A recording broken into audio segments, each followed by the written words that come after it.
I'm always on the hunt for a cool vintage watch, and today I have a really cool vintage watch to show you guys.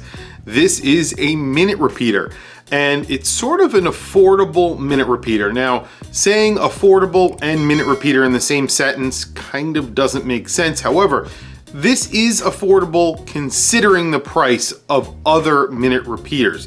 This is a mechanical minute repeater. It is not quartz. Usually when you're talking about affordable minute repeaters, they are quartz. This is actually a Swiss-made mechanical minute repeater that came out in the 1970s. It's a private label watch. We'll get into that during the video. So let's flip the camera and take a look at my latest purchase. This is a vintage 1970s minute repeater. So today, guys, I have a very interesting watch to show you guys. This is my most recent purchase.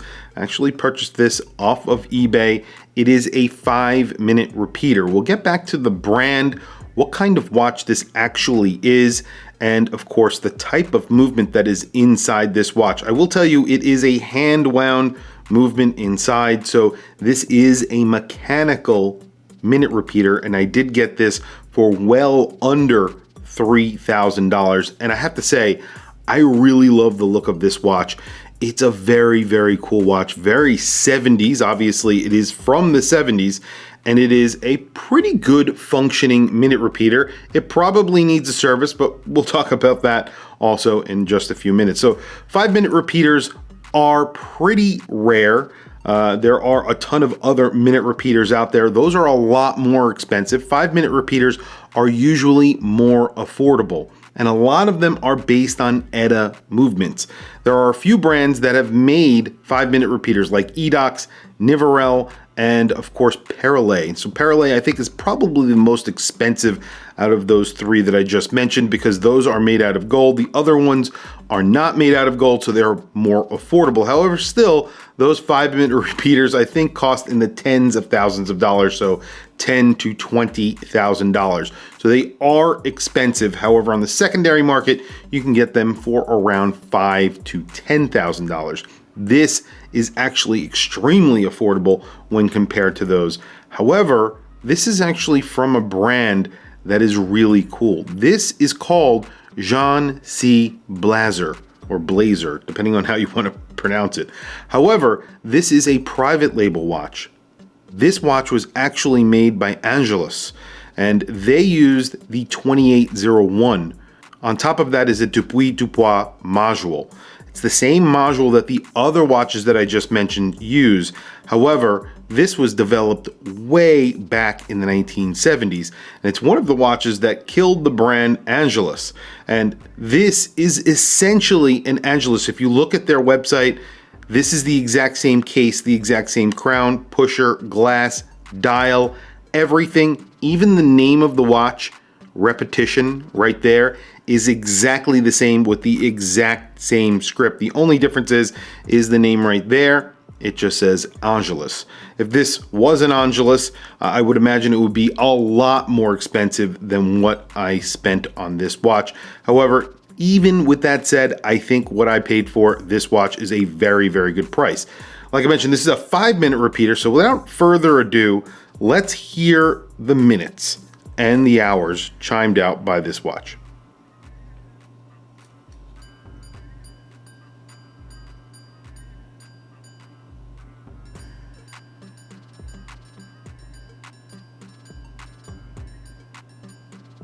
So there you go. That's the full, basically as much as you can get out of the watch, the chime. And it actually sounds really good. It's strong. It's pretty loud, I have to say. It's actually very loud compared to other minute repeaters. And I actually owned an Edox minute repeater that was powered by a 2892 with the exact same module, or a similar module on top. And this is much louder than that watch. It could be because of two reasons. Number one, the case back on here is a thin piece of metal. So it's not a very thick piece of metal that you would get or a sapphire crystal that you would get from a modern watch, because this is a 1970s watch, so it's really a 1970s case. It does have a DLC coating on it, or actually a plate, a gold plate on it. It looks really good though, especially on this green strap. This is a North Street strap, I want to say. It is awesome. It's a really, really nice strap. I threw it on here because that green goes really well with the gold tones of this watch. The dial is in gold color as well, but overall, when you consider that this is a 5-minute repeater powered by a mechanical movement, this is an excellent price for a watch like this, and also considering who actually made it. Now, there are other affordable minute repeaters out there. Obviously, Citizen make a few different minute repeater movements. They've used them in a few different brands of theirs, Bulova being one of them, obviously, Citizen, and of course, Campagnola. Campagnola was a brand that I think is now defunct. Those were actually pretty high-end watches. All of those were quartz, or are quartz, and you can get those on eBay. They are actually pretty expensive. Even the Citizen and Bulova ones, those are expensive as well. I think the Bulova ones are the cheapest. However, I think the most cheap out of the bunch is Invicta. Invicta actually used the movement as well, and I believe they probably bought those from Citizen. They house those in their own case. Those are probably the most affordable, but obviously probably the least desirable out of those as well. But there's also the Breitling Aerospace. I do want to mention that. That's a minute repeater. Again, it is a quartz module that does the minute repetition. However, it actually sounds pretty cool, and you know, those are pretty fun as well. But it's the Edox, the Nivarel, and the Perle. Those three brands, they make automatic versions of essentially this watch.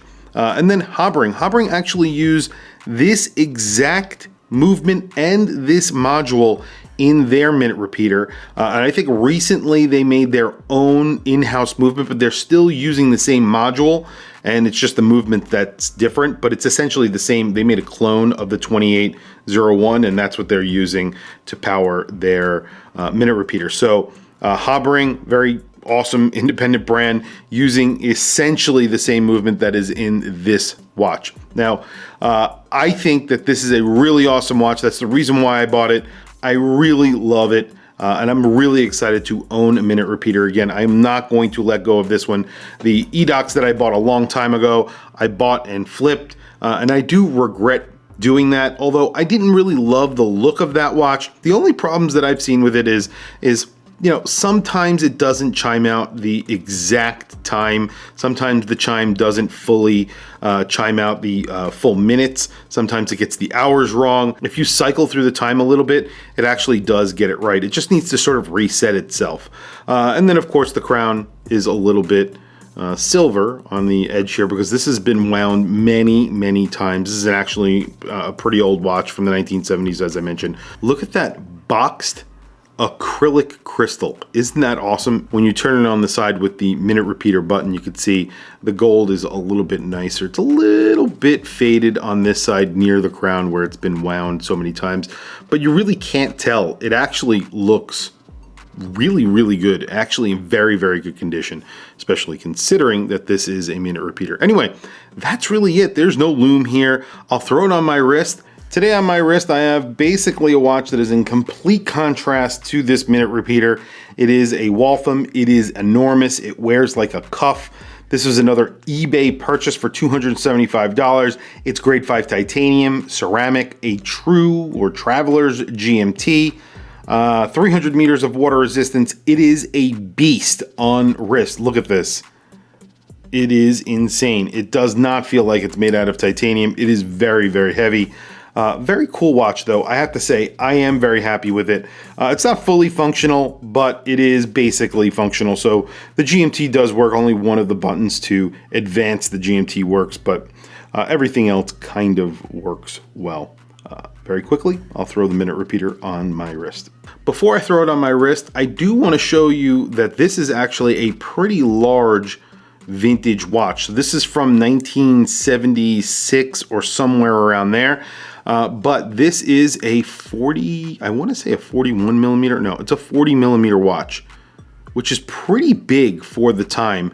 It is thick, but you do have that very, very raised acrylic crystal, so 14.7 millimeters, and then the lug-to-lug on here is pretty short. You know, a very typical case of the time, but a really nice case and a very nicely proportioned case, so 45.7 millimeters. I just wanted to show you guys that. Well, there you go. This looks phenomenal on my 7.5 inch wrist. The gold, the green strap, that gold colored dial, the hands are in a gold tone. It just looks like a really cool vintage watch. On its own, I think that this is a good looking watch, but it's hiding a secret. It's hiding the fact that it is a minute repeater. And the only thing that sort of leads you on that this actually does something special, it says repetition right there, and it's actually kind of hard to read. Such a cool watch, really stealthy, and it's a modern size, 40 millimeters. It wears, it's got really good wrist presence, but it's not oversized. Fantastic watch. There is an Angelus version for sale. I think it's selling for around $12,000. Somewhere on the internet, I've seen it a few times. That is a stainless steel case. What a good looking watch that is. I would love to own a watch like that one day, maybe add one of those to the collection as well. But I am super satisfied with this watch. In fact, I normally don't like a plated watch, but I really like this watch, especially with the strap that I paired it with. That North Street strap is gorgeous. So let's listen to the minute repeater one more time, and then we'll wrap up the video. Obviously, no lume on this watch, technically a dress watch, I would say. So let's listen to the minute repeater one more time.